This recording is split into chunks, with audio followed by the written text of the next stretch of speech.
பிரியமானவர்களே, இன்றைய காலை பொழுதிலும் கூட இது வானத்தின் வாசல் ஊழியத்தின் மூலம் உங்களை சந்திப்பதில் கர்த்தருக்குள் மிகுந்த சந்தோஷம் அடைகிறேன். சோர்ந்து போய் இருக்கிறீர்களா? இந்த காரியத்தை கேட்ட போதே என் உள்ளம் உடைக்கப்பட்டது போல் இருக்கிறதே.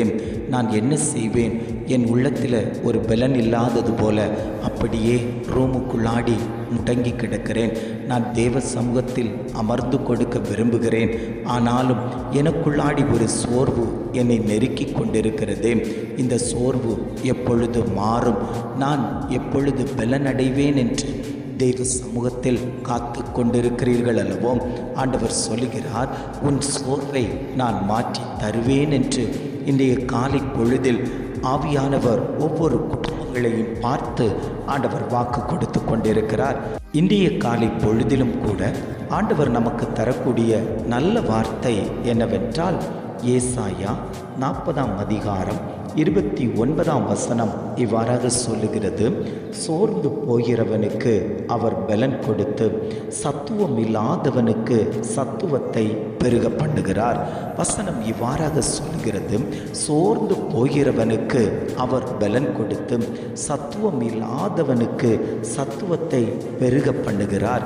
இன்றைக்கு குடும்பங்களை பார்த்து ஆண்டவர் சொல்லுகிறார், சோர்ந்து போய் கிடக்கிறாய் அல்லவோ, பலன் இழந்து போய் கிடக்கிறாய் அல்லவோ, காரியங்களை கேட்டு சூழ்நிலைமைகளை கேட்டு பாரங்களை சுமந்து கொண்டு நீ சோர்ந்து போய் கிடக்கக்கூடிய உன்னை பார்த்துத்தான் ஆண்டவர் சொல்லுகிறார், நான் இந்த சோர்வை மாற்றி கொடுத்து உனக்கு பலன் தரக்கூடிய தெய்வம் என்று ஆவியானவர் குடும்பங்களை பார்த்து வாக்கு கொடுத்து கொண்டிருக்கிறார். சூறை செடியின் கீழ் எலியா சோர்ந்து போய் படுத்து கிடந்தான்.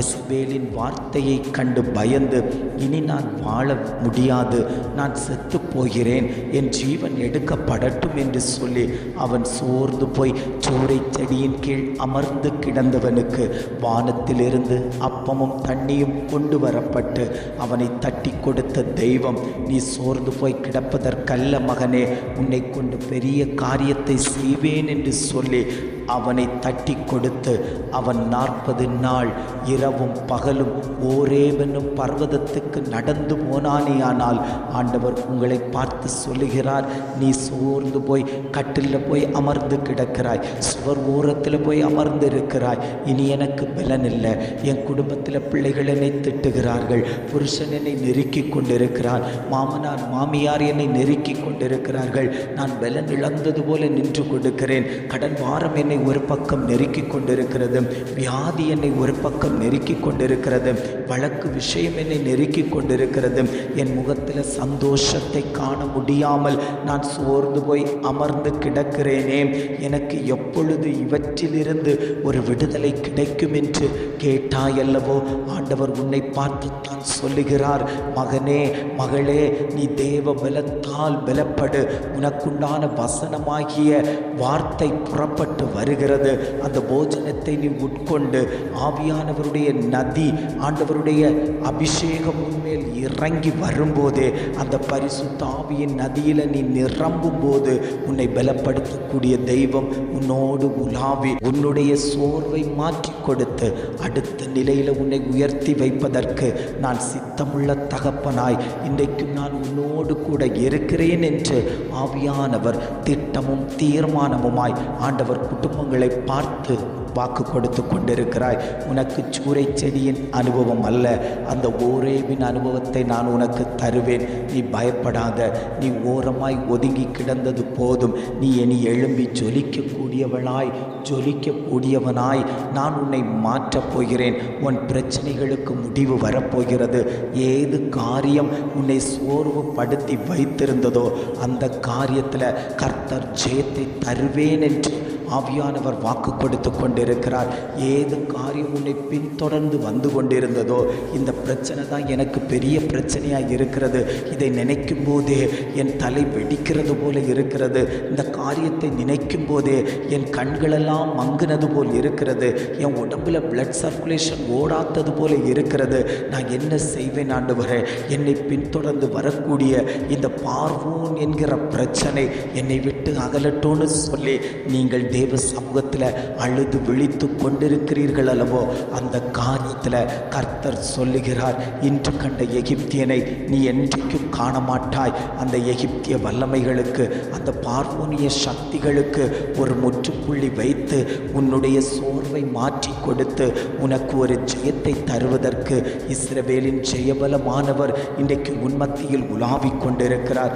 எத்தனை பேர் பிடிப்பதற்கு ஆயத்தம்? அந்த இஸ்ரவேலின் ஜெயபலமானவரை நான் என் தேவனை நான் இறுக்கமாய் பிடித்து கொள்வேன். அவருடைய அன்பில் நான் நனையணும், அவருடைய வல்லமையில் நான் நனையணும், அவருடைய அபிஷேகத்தில் நான் குளிக்கணும், என்னை நீர் நிரப்புங்கேன்னு சொல்லி எத்தனை பேர் வாஞ்சித்து ஆண்டவரை நோக்கி கேட்டு கொண்டிருக்கிறீர்களோ, அத்தனை பேரையும் பார்த்து ஆண்டவர் சொல்லுகிறார், உன்னுடைய சோர்வுகள் மாற்றப்படுகிறது.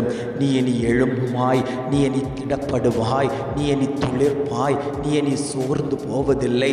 நான் உனக்கு பலன் தருவேன். சத்துவம் இல்லாத இடத்துல நான் உனக்கு பலன் தந்து உன்னை உயிர்ப்பிக்கிற தெய்வம் இன்றைக்கு உன்னோடு கூட இருக்கிறேன். மகனே, நீ பயப்படாத, எதை நினைத்து நீ பயப்படாத. நான் உன்னோடு கூட இருந்து செய்யக்கூடிய காரியம் மிகவும் பயங்கரமாயிருக்கும் என்று ஆவியானவர் குடும்பங்களை பார்த்து ஆண்டவர் வாக்கு கொடுத்து கொண்டிருக்கிறார். என் படகு நிரம்பலையே, ரா முழுவதும் பிரயாசப்பட்டேன், ஆனாலும் என்னுடைய படகு நிரம்பாததினால என்னோடு கூட இருந்தவர்களெல்லாம் போய்விட்டார்கள். நான் சோர்வுற்ற நிலையில் வலைகளை அலசி கொண்டிருந்த பேதுருவின் மீது ஆண்டவருடைய கண் பட்டு பேதுருவை நோக்கி நடந்து போன தெய்வம் அவன் படகுல ஏறி, பேதுருவே வலதுபுறத்தில் உன் வலையை போடு, நீ இப்பொழுதுதான் அந்த வலையை நீ போட்டு எடுத்திருப்ப, அதில் உனக்கு நன்மை கிடைக்கல, நீ சோர்ந்து போய் இருக்கிறது எனக்கு தெரியுது, நான் இப்போ சொல்கிறேன், நீ வலையை போடு. அந்த வலையை போட்டபோது அவன் கீழ்ப்படிந்து, ஆண்டவருடைய வார்த்தைக்கு கீழ்ப்படிந்து வலையை போட்டபோது அவன் வலை கிழியத்தக்க மீன்கள் வந்தது போல ஆண்டவர் சொல்லுகிறார், உன் சோர்வை மாற்றி கொடுக்கும்போது உன் கரம் நிரம்பி வழியத்தக்க வகையில் நான் உனக்கு ஆசீர்வாதத்தை தரப்போகிறேன், நன்மைகளை தரப்போகிறேன். நீ நினைத்திராத நன்மைகள் உன் கரத்தில் வந்து சேரப்போகிறது. உன் குடும்பம் செழிப்பாய் மாற்றப்பட போகிறது. உன்னுடைய சோர்வுகள் மாற்றப்படும் போது உனக்குள்ளாடி ஒரு உற்சாகம் கடந்து வருமே. என் தேவன் என்னோடு கூட இருக்கிறார், நான் எதற்கும் பயப்படுவதில்லை, அவர் என்னை வழிநடத்துவார் என்கிற அந்த சந்தோஷம், அந்த உற்சாகம் உன் குடும்பத்துக்குள் கடந்து வரும்போது தானாகவே பரலோகம் திறந்து உனக்குண்டான ஆசீர்வாதத்தை, உனக்குண்டான நன்மைகளை கர்த்தர் உன் கரத்தில் தருவேன் என்று ஆவியானவர் வாக்குத்தத்தமாய் குடும்பங்களை பார்த்து பேசிக் கொண்டிருக்கிறார். அந்த தெய்வம்தான் சொல்லுகிறார், நான் உன்னோடு கூட இருக்கிறேன். உன் சோர்வை மாற்றுவதற்கு, உன்னுடைய இந்த பலவீனத்தை மாற்றுவதற்கு, உன்னுடைய இந்த பொருளாதாரத்தில் ஒரு மாற்றத்தை தருவதற்கு, உன்னுடைய கடன் பாரத்தை மாற்றுவதற்கு, உன்னுடைய வியாதியை மாற்றுவதற்கு நான் உன் பக்கத்தில் இருக்கிறேன்ப்பா, நீ கவலையே படாத. நான் உன்னோடு கூட இருக்கும்போது எந்த சத்துருவும் உன்னை மேற்கொள்ள முடியாது என்று ஆவியானவர் திட்டமாய் தீர்மானமாய் குடும்பத்தை பார்த்தாண்டவர் பேசிக் கொண்டிருக்கிறார். ஜெபிக்கலாமா? அன்பின் பரலோக பிதாவே, இந்த காலை பொழுதுக்காக நாங்கள் உமக்கு நன்றி செலுத்துகிறோம் ஆண்டவரே. இந்த காலை பொழுதிலும் கூட ஆண்டவர் எங்களுக்கு தந்த நல்ல வார்த்தைகளுக்காக நாங்கள் உமக்கு நன்றி செலுத்துகிறோம் ஆண்டவரே. சோர்ந்து போகிறவனுக்கு அவர் பலன் கொடுத்து சத்துவம் இல்லாதவனுக்கு சத்துவத்தை பெருக பண்ணுகிறார் என்று அழகான ஒரு வாக்கு தத்தத்தை எங்களுக்கு தந்தீங்களாண்டவரே. அந்த வாக்கு தத்தத்தை பிடித்து நாங்கள் ஜெபிக்கிறோம். என்னுடைய வாழ்க்கையில், என்னுடைய காரியத்தில், என் பிள்ளையினுடைய காரியத்தில், என் புருஷனாருடைய காரியத்தில், என் தொழிலில், என் ஊழியத்தில் சோர்வை உண்டு பண்ணி கொண்டிருக்கக்கூடிய பொல்லாங்கனுடைய கிரியைகள் அழிக்கப்படும்படியாய் நாங்கள் ஜெபிக்கிறோம் ஆண்டவரே. ஒரு ஜெயத்தை கர்த்தர் கொடுக்கும்படியாய் நாங்கள் ஜெபிக்கிறோம். ஜெயம் உள்ளவனுக்கு பலனை கொடுக்கக்கூடிய தகப்பன் நீர் அல்லவோ. சந்தோஷமும் மகிழ்ச்சியும் குடும்பத்தில் நிலைவரப்படும்படியாய் நாங்கள் ஜெபிக்கிறோம் ஆண்டவரே. நீர் அப்படியே செய்து விட்டதற்காய் ஸ்தோத்திரம். உம்முடைய நாமம் மகிமைப்பட்டு விட்டதற்காக நாங்கள் உமக்கு நன்றி செலுத்துகிறோம் ஆண்டவரே. இம்மட்டுமாய் வழிநடத்தின தகப்பன், இனியும் நீர் அவர்களை வழிநடத்தும்படியாய் நாங்கள் ஜெபிக்கிறோம். எங்களை தாழ்த்தி தருகிறோம். துதி கன மகிமை எல்லாம் உமக்கே செலுத்துகிறோம். மீட்பர் இயேசுவின் மூலம் ஜெபிக்கிறோம் பிதாவே. ஆமென், ஆமென்.